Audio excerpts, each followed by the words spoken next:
అన్నదాత అన్నదాత మీ అన్నదాత చెమటోడ్చి ఆహారాన్నందించే రైతన్న అనునిత్యం నీ కండదండగా నిలిచే నేస్తం ఎవరన్నా అన్నదాత అన్నదాత మీ అన్నదాత.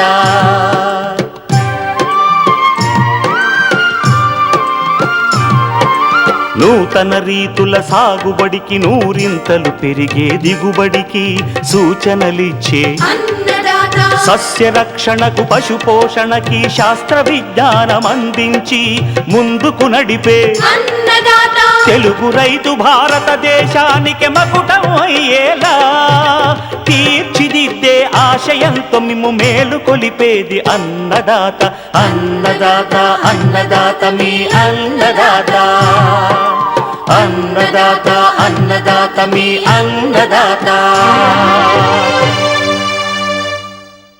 అన్నదాత ప్రేక్షకులకు నమస్కారం. ఈనాటి ముఖ్యాంశాలు: వరి విత్తనోత్పత్తి చేపట్టే రైతులు సాగు ప్రారంభం నుంచే చేపట్టాల్సిన యాజమాన్య పద్ధతులు, ఖరీఫ్ ఉల్లి సాగులో యాజమాన్యం,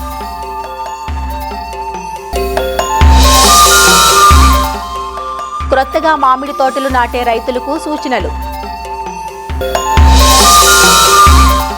ఇంకా జై కిసాన్ వ్యవసాయ సమాచారం.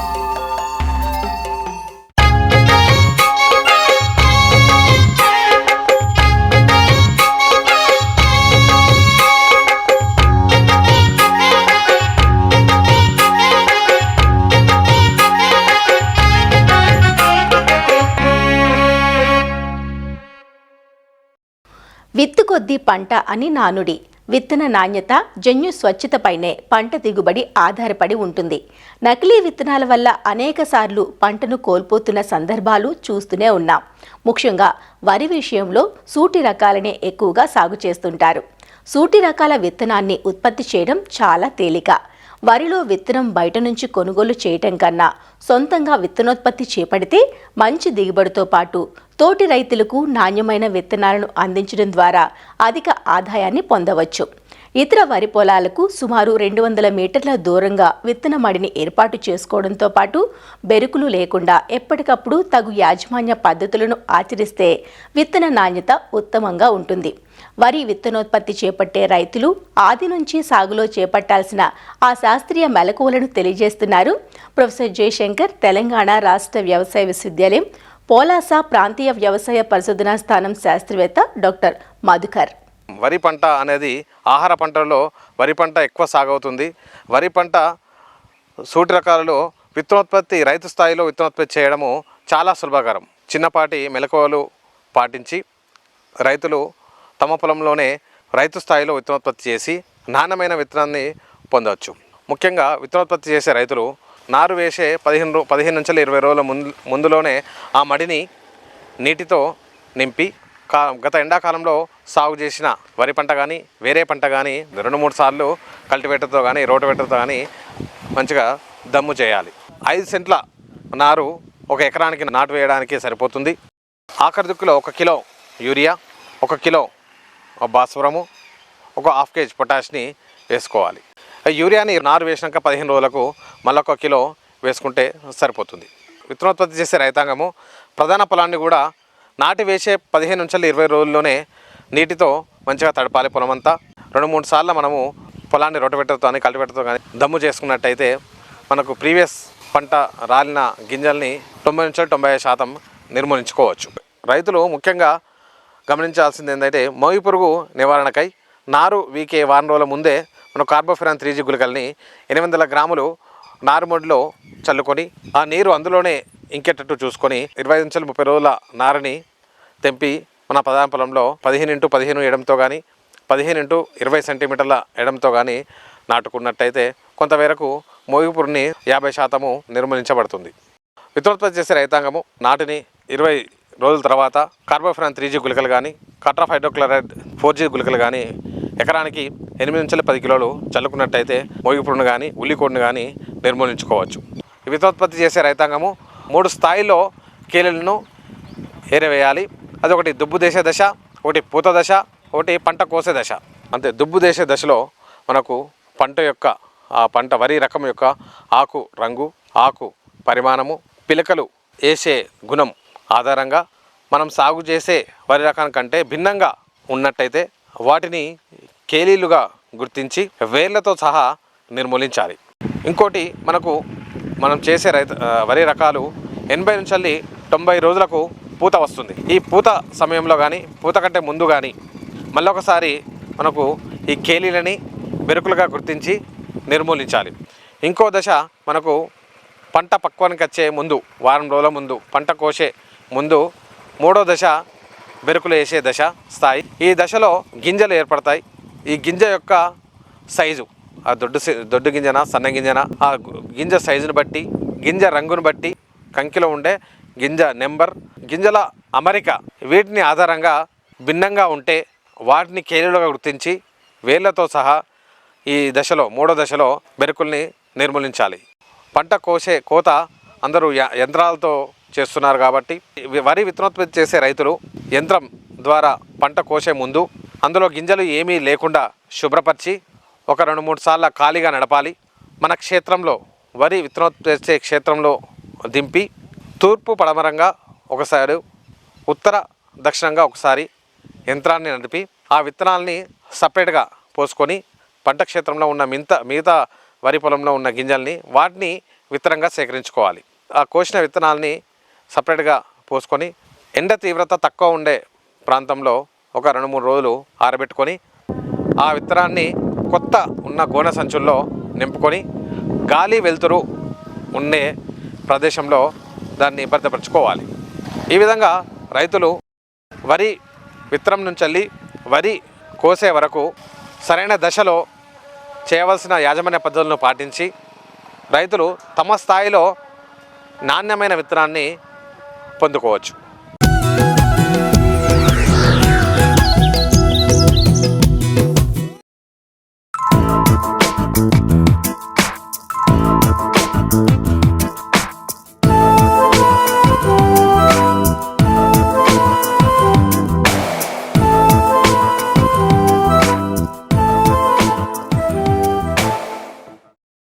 ఫలరాజమైన మామిడికి డిమాండ్ పెరుగుతుండటంతో సాగు విస్తీర్ణం ఏటికేటికి పెరుగుతూనే ఉంది. మామిడిని సాంప్రదాయ పద్ధతిలో ఎకరాకు 40 మొక్కలు వచ్చేలా నాటుకునేవారు ఒకప్పుడు. అయితే అంది వచ్చిన సాంకేతిక పరిజ్ఞానంతో మధ్యస్థ, అధిక, అత్యధిక సాంద్ర పద్ధతిలో ఎకరాకు 100 నుంచి 1000 మొక్కలు వచ్చేలా నాటుకుని మంచి దిగుబడులు పొందుతున్నారు. అయితే ఎంత సాంద్రతలో మొక్కలు సాగు చేపట్టినా మొక్కల ఎంపిక, నాటే విధానం, ఎరువుల యాజమాన్యం పట్ల ప్రత్యేక శ్రద్ధ పెట్టాలి.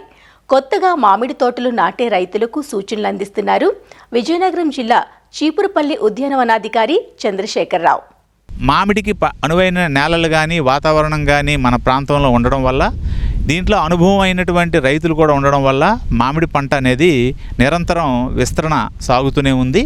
వడగాల్పులు, పెనుగాళ్ళు వీచే ప్రాంతాల్లో కానీ, అదేవిధంగా అధిక వర్షపాతం, అదేవిధంగా అధిక ప్రతికూల వాతావరణం ఉన్న పరిస్థితుల్లో మనము ఈ మామిడి పంటను అనేది సిఫారసు చేయకూడదు. ఈ మామిడి మొక్కలను జూన్ నుండి డిసెంబర్ వరకు నాటుకోవచ్చు. సాంప్రదాయక పద్ధతిలో 7.5 మీటర్లలో సాంప్రదాయకంగా అయితే 75 మొక్కలు ఎకరాకు సాధ్యపడితే, అధిక సాంద్రతలో మొక్కలు నాటే విధానంలో 5 మీటర్లు చొప్పున నాటడం వల్ల ఎకరాకు 120 మొక్కల దాకా మనకు సాధ్యపడతాయి. మామిడి అంట్లు ఎంపిక చీడపీడలు ఆశించని వినీర్ పద్ధతిలో తయారు కాబడ్డ అంట్లను మాత్రమే నాటుకోవాలి. వేరుమూలం మరియు సయాన్ బాగా అతికి ఉండేటట్టుగా చూసుకోవాలి. 3 అడుగుల పొడవు, వెడల్పు లోతులతో మనము గోతులను తీసుకోవాలి.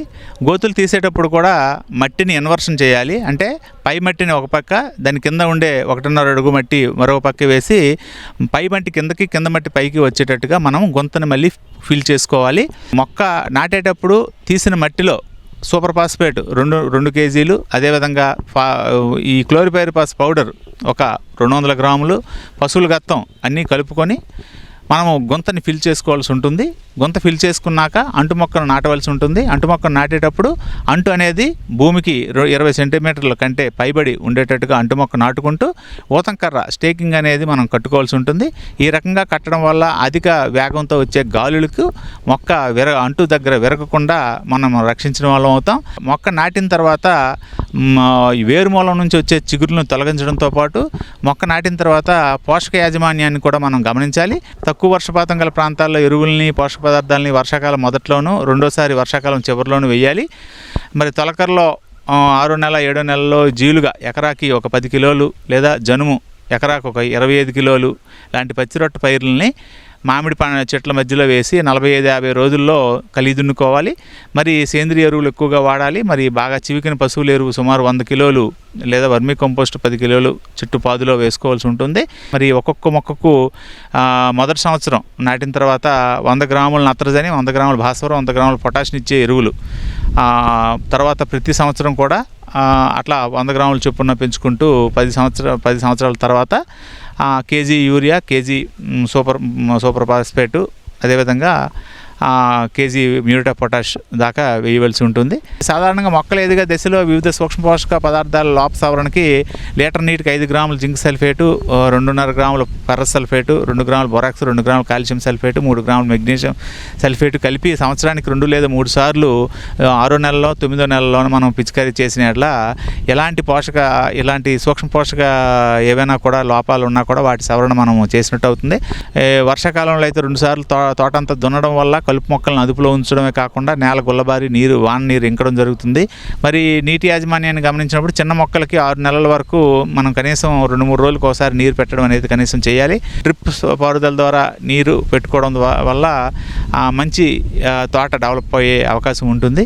అదేవిధంగా అంతర పంటలను కూడా లేత తోటల్లో కూరగాయలు, తక్కువ ఎత్తు పెరిగే పైర్లు, బొప్పాయి లాంటి పండ్ల తోటలు కూడా మిశ్రమ పంటగా వేసుకోవచ్చు.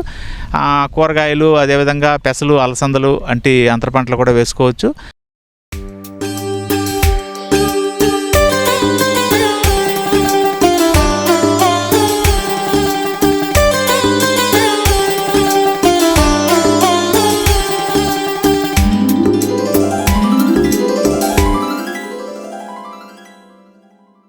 ఉల్లి లేని వంటిల్లు లేదంటే అతిశయోక్తి కాదు. నిత్యావసరంగా మనం వాడుకునే ఉల్లిని ఖరీఫ్, రబీ, వేసవి ఇలా అన్ని కాలాల్లోనూ సాగు చేస్తారు. వాణిజ్యపరంగా అధిక విస్తీర్ణంలో ఈ పంట సాగులో ఉంది. గుండె జబ్బులకు దివ్య ఔషధమైన ఉల్లి శరీరంలోని కొలెస్ట్రాల్ని తగ్గించడంలో కీలక పాత్ర పోషిస్తుంది. అంతేకాదు కంటికి, జ్ఞాపక శక్తికి, జీర్ణక్రియకు ఉపయోగపడుతుంది. ముఖ్యంగా ఆంధ్రప్రదేశ్ రాష్ట్రంలో ఉమ్మడి గుంటూరు, కర్నూలు జిల్లాల్లోనూ, తెలంగాణలోని రంగారెడ్డి, నిజామాబాద్ జిల్లాలలో అధికంగా సాగవుతోంది. అన్ని ప్రాంతాలు అనుకూలమే అయినా ముఖ్యంగా కర్నూలు జిల్లా ఉల్లి సాగుకు పెట్టింది పేరు. జూలై, ఆగస్టు మాసాలు ఖరీఫ్ ఉల్లి నాటేందుకు అనువైన సమయం. ఉల్లికి కలుపు, తామర పురుగు, ఆకుమచ్చ తెగుళ్ల బెడద ఎక్కువగా ఉంటుంది. వీటిని అధిగమిస్తే మంచి యాజమాన్యంతో ఖరీఫ్ ఉల్లి నుంచి ఎకరాకు 14 నుంచి 15 టన్నుల దిగుబడి పొందే అవకాశం ఉంది. ఖరీఫ్ సీజన్ పంట నుంచి నాణ్యమైన అధిక దిగుబడులు పొందాలంటే సాగులో ఎలాంటి శాస్త్రీయ విధానాలను పాటించాలో ఇప్పుడు తెలుసుకుందాం.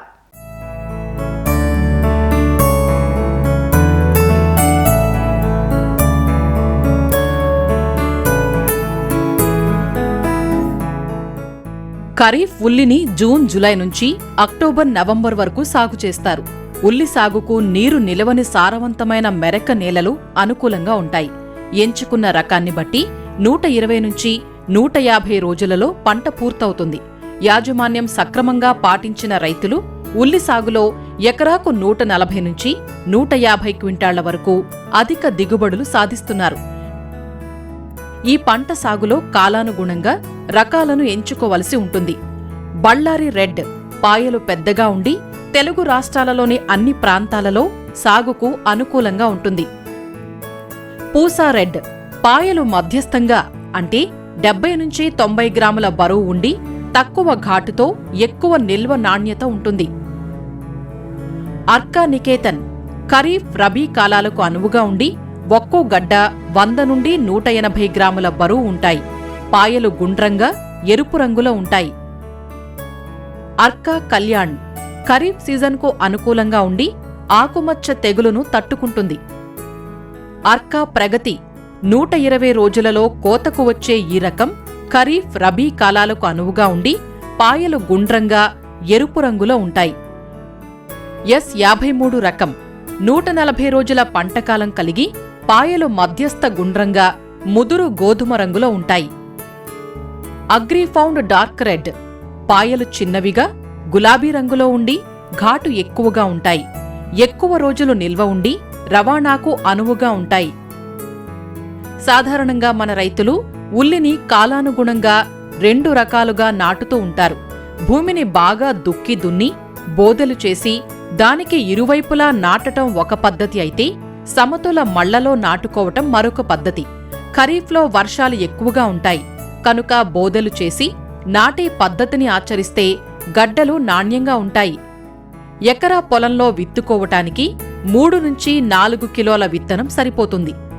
కిలో విత్తనానికి 8 గ్రాముల ట్రైకోడెర్మా విరిడి కలిపి విత్తన శుద్ధి చెయ్యాలి.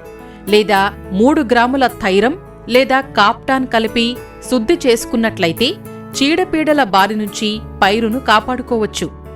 నారు పెంపకానికి నీరు నిల్వ ఉండని ఎత్తైన ప్రదేశాన్ని ఎంపిక చేసుకోవాలి. ఎంచుకున్న పొలాన్ని 3-4 సార్లు బాగా దుక్కి దున్నుకోవాలి. ఒక్కో నారుమడి 1 మీటరు వెడల్పు, 3 మీటర్ల పొడవు, 15 సెంటీమీటర్ల ఎత్తు ఉండేలా ఎత్తు మళ్లను చేసుకోవాలి. 2 మడుల మధ్య 1 అడుగు దూరం ఉంచుకోవాలి. ఎకరా పొలంలో నాటుకోవడానికి 200 నుంచి 250 చదరపు మీటర్లలో పెంచిన నారు సరిపోతుంది. రైతులు 50% నీడనిచ్చే షేడ్ నెట్లను ఏర్పాటు చేసుకున్నట్లయితే మొలక శాతం బాగుండి నారు నాణ్యంగా ఉంటుంది. నారు మళ్లను 10 రోజులకు ఒకసారి లీటరు నీటికి 3 గ్రాముల కాపర్ ఆక్సీ క్లోరైడ్ కలిపి మళ్లను బాగా తడిపినట్లయితే నారు కుళ్ళును అరికట్టి నాణ్యమైన నారును పొందవచ్చు. ఇటీవలి కాలంలో అత్యంత ఆదరణ పొందుతున్న ప్రోట్రేలలో నారు పెంచే విధానంలో నారు పెంపకం చేపట్టినట్లయితే విత్తనం ఆదాతో పాటు ఆరోగ్యవంతమైన నారును పొందవచ్చు. ప్రధాన పొలాన్ని ముందుగా 3 నుంచి 4 సార్లు బాగా దుక్కి దున్ని చదును చేసుకోవాలి. 30 సెంటీమీటర్ల ఎడంతో బోదెలు చేసుకుని బోదెకు ఇరువైపులా నాటుకోవాలి. నాటే ముందు నారును 1% బోర్డో మిశ్రమంలో ముంచి నాటటం వల్ల భూమి నుంచి ఆశించే తెగుళ్ల నుంచి పంటను కాపాడవచ్చు. ఆఖరి దుక్కిలో ఎకరాకు 10 టన్నులు బాగా చివికిన పశువుల ఎరువుతో పాటు 24 కిలోల భాస్వరమిచ్చే ఎరువులు వేసి కలియదున్నుకోవాలి. 60 నుంచి 80 కిలోల నత్రజని, 24 కిలోల పొటాషిచ్చే ఎరువులను 2 సమభాగాలుగా చేసుకుని నాటేటప్పుడు ఒకసారి, నాటిన 30 రోజులకు రెండవసారి పైపాటుగా వేసి నీటి తడిని ఇచ్చినట్లయితే గడ్డలు బాగా ఊరుతాయి. ఖరీఫ్లో అడపాదడపా పడే వర్షాలకు కలుపు సమస్య ఎక్కువగా ఉంటుంది. కాబట్టి నారు నాటే ముందు భూమిలో తగినంత తేమ ఉన్నప్పుడు ఎకరాకు 1.3 లీటర్ల నుంచి 1.6 లీటర్ల పెండిమిథాలిన్ లేదా 200 మిల్లీలీటర్ల ఆక్సీఫ్లోరోఫిన్ 200 లీటర్ల నీటికి కలిపి నేలపై పిచికారీ చేసుకోవాలి. విత్తిన 35 నుంచి 40 రోజుల దశలో ఒకసారి అంతర కృషి చేసి మొదళ్లకు మట్టిని ఎగదొయ్యాలి. దీనివల్ల గడ్డలు బాగా ఊరి నాణ్యమైన దిగుబడులు పొందవచ్చు. వాతావరణ స్థితిగతులు, నేలలను అనుసరించి ప్రతి వారం 10 రోజులకు ఒకసారి నీటి తడిని అందివ్వాలి. గడ్డ ఊరే దశలో వారానికి ఒకసారి తడి ఇస్తే సరిపోతుంది. కోతకు 10 రోజుల ముందే నీటి తడిని ఇవ్వటం ఆపేయాలి. ఉల్లి దిగుబడులను ప్రభావితం చేసే చీడపీడలలో తామర పురుగులు ప్రధానమైనవి. ఇవి ఆకుల అడుగు భాగాన చేరి రసం పీల్చటం వల్ల తెల్లటి మచ్చలు ఏర్పడతాయి. దీనినే రైతులు మజ్జిగ తెగులుగా వ్యవహరిస్తూ ఉంటారు. తామర పురుగుల నివారణకు 2 మిల్లీలీటర్ల డైమిథోయేట్ లేదా ఫిప్రోనిల్ కలిపి 10 రోజుల వ్యవధిలో 2 సార్లు పిచికారీ చెయ్యాలి. ఉల్లి 50% ఆకులు ఎండి నేలపై వాలినప్పుడు తీతకు వచ్చిందని గుర్తించాలి. ఈ దశలో తీతలు జరిపినట్లయితే నిల్వలో జరిగే నష్టాన్ని అధిగమించి నాణ్యమైన పాయలు పొందవచ్చు. గడ్డలు పీకిన తరువాత పొలంలోనే వీటిని ఒక వరుసలో ఉంచి 2-3 రోజుల పాటు ఆరబెట్టాలి. దీనినే క్యూరింగ్ అంటారు. తరువాత గడ్డకు 2.5 సెంటీమీటర్ల కాడ ఉంచి ఉల్లి ఆకులను కొయ్యాలి. దీనివల్ల కాడలోని ఘాటు గడ్డలోకి చేరి ఎక్కువ రోజులు నిల్వ ఉంటాయి. వీటిని సైజుల వారీగా గ్రేడింగ్ చేసుకుని మార్కెట్ చేసుకున్నట్లయితే అధిక ధర పొందే అవకాశం ఉంది. ధర తక్కువగా ఉన్న సమయాల్లో గోదాముల్లో నిల్వ చేసుకుని అటుపై అమ్ముకునే అవకాశం ఉంటుంది.